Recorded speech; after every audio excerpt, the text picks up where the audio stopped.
Hi, very good morning to all of you. आज का चेतना सत्र का मटेरियल आ चुका है। ये देख सकते हैं, मैंने इसे पीडीएफ में कन्वर्ट भी कर दिया है। तो इसे हम लोग आज शेयर करेंगे एक दूसरे के साथ। तो सबसे पहले आप देख सकते हैं यहाँ पे आपका, मैं कलर चेंज कर लूँ पेन का। पहले 7 मार्च का ये कंटेंट है आपका 1 to 8 के बच्चों के लिए है। राष्ट्रीय गीत हम लोग का वंदे मातरम है। सर्वधर्म प्रार्थना इतनी शक्ति हमें देना माता, बिहार राज प्रार्थना मेरी रफ्तार। ये मतलब आपको स्कूल में सुबह में कंटिन्यू कराना है। ये तीनों होने के बाद फिर आज का दिन जो 7 मार्च का है, ये किस लिए इम्पोर्टेंट है इसके बारे में कुछ कंटेंट दे रखा है। 7 मार्च का दिन अंतरिक्ष के इतिहास में बेहद अहम है, खास है। इसी दिन दुनिया के उस समय तक के सबसे ताकतवर दूरबीन केपलर को अंतरिक्ष में लॉन्च किया गया था। केपलर दूरबीन सूरज की परिक्रमा करता था और सौरमंडल के अलावा तारों की टोह मतलब होता है नॉलेज इकट्ठा करना, गैदर करना, खबर लेना या जो भी इम्पोर्टेंट डाटा है कलेक्ट करना। ठीक है।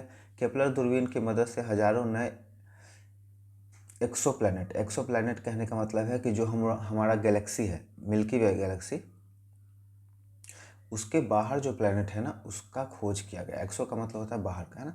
सच्चिदानंद, ये और दूसरा कंटेंट है। सच्चिदानंद वात्स्यायन, जिसको अज्ञेय का भी नाम से जाना जाता है, इनका जन्म 7 मार्च 1911 को कुशीनगर उत्तर प्रदेश में हुआ था। वे हिंदी के सुप्रसिद्ध साहित्यकार, अज्ञेय को प्रतिभा संपन्न कवि, शैलीकार, कथा साहित्य को एक महत्वपूर्ण मोड़ देने वाले कथाकार, ललित निबंधकार, संपादक और सफल अध्यापक के रूप में जाना जाता है। तीसरा हम लोग का टॉपिक है, ढाका के रेसकोर्स मैदान में बंगबंधु शेख मुजीबुर रहमान ने 7 मार्च 1971 को ऐतिहासिक भाषण दिया था, जिसमें उन्होंने पाकिस्तान से आज़ादी का आह्वान किया था। मुजीबुर रहमान अब नहीं है, मर चुके हैं। ठीक है। उन्हें सुनने करीब 10 लाख लोग पहुंचे थे। 2017 में यूनेस्को ने शेख मुजीब के उस भाषण को विश्व दस्तावेजी विरासत के रूप में मान्यता प्रदान की थी। ठीक है।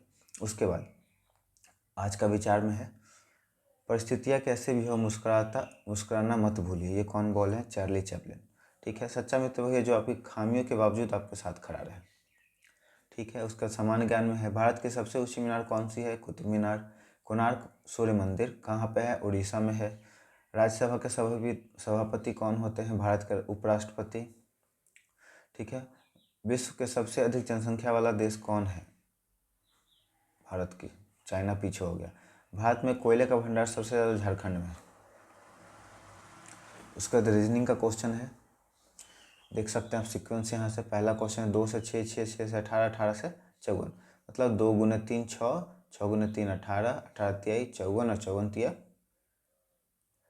4 12 2 हाथ 1, 5 15 16, 162। ठीक है। उसी तरह से ये भी आपका सीरीज सीक्वेंस में आएगा। ये भी सीक्वेंस सीरीज का आप करके देख लीजिएगा क्या होगा। अब थोड़ा सा इंग्लिश के कुछ वर्ड है। स्पीक, इसको बोलना है, बच्चों को बुलवाना है। उसका ट्रू, डेंस का मतलब घना, फीबल वीक। ठीक है। Grateful thankful. अब इसमें है जो गीत गाता हो गायक, जो नृत्य करता हो नृत्यकी, जो भाषण देने वाला, ये तो पिछले ही क्लास का है ना, जो 2 तारीख को हुआ था, सेम है। उसके बाद यहाँ पे एक प्रेरक प्रसंग है, जिसमें एक बार एक युवक कॉलेज की पढ़ाई कर ट्रेन से किसी गांव में उतरा। उसके पास एक छोटा सा सूटकेस था। ट्रेन पर उतरते ही उसे ऊंचे स्वर में कूली कूली चिल्लाने लगा। वह अपनी उच्च शिक्षा और हैसियत के कारण अपना सामान खुद उठाना और शान के खिलाफ समझ रहा था। ठीक है। ये बच्चा के बारे में बताया जा रहा है। संयोग से वहीं ईश्वर चंद्र विद्यासागर गुजर रहे थे। उन्होंने देखा कि नौजवान परेशान है और वहाँ कोई कूली नहीं है। विद्यासागर बहुत ही साधारण धोते हुए कुर्ते में थे।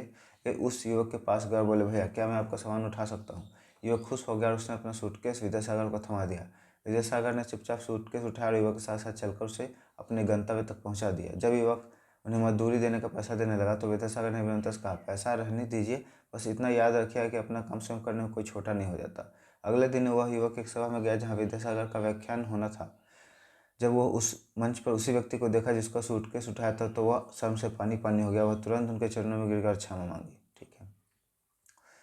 अब हम लोग का संविधान का प्रस्तावना कहा जाएगा, उसके बाद राष्ट्रगान से हम लोग का मॉर्निंग सेशन खत्म हो जाएगा। चेतना सत्र 9th-10th के लिए है, वैसा ही सेम शुरू होगा।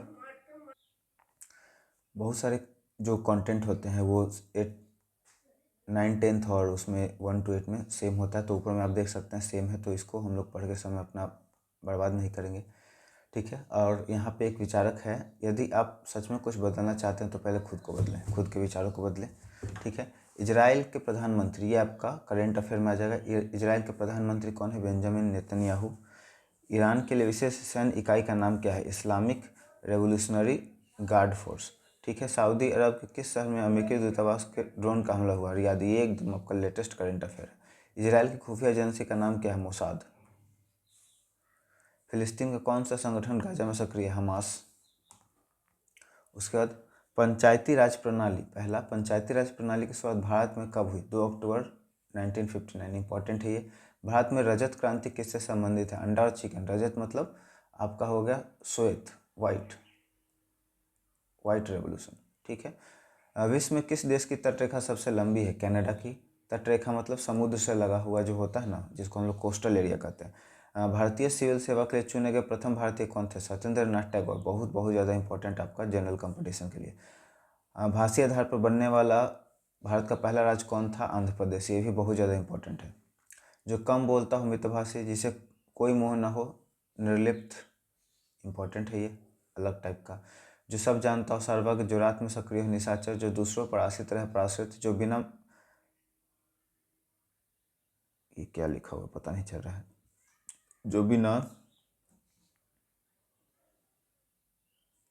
Sorry, one who can use both hand equally, ambidextrous. One is unable to move, immobile. One who can not be defeated, invincible, जिसे हराया ना जा सके, invincible. One who settle disputed, arbiter. A signature of famous person, autograph. Bhojpuri के सर्वश्रेष्ठ साहित्यकार रचनाकार कौन थे? भिखारी ठाकुर। कवि कोकिल किन्हें गा गया? विद्यापति। बिहार सूफी काव्य पर किसका संप्रदाय का प्रभाव है? चिश्ती। बिहार के किस जिले में सिक्की कला प्रसिद्ध है? मधुबनी। रीजनिंग आया। ठीक है। उसके बाद हम लोग राष्ट्रगान और संविधान की प्रस्तावना करके ख़त्म हो जाएगा। तो ये छोटा सा वीडियो था, ऐसे ही इंफॉर्मेटिव और बहुत ही ज़्यादा ज़रूरी कंटेंट के लिए हमारे चैनल पे बने रहिए। हमारे चैनल को सपोर्ट करने के लिए बहुत बहुत धन्यवाद। मिलते हैं अगले वीडियो में। गुड।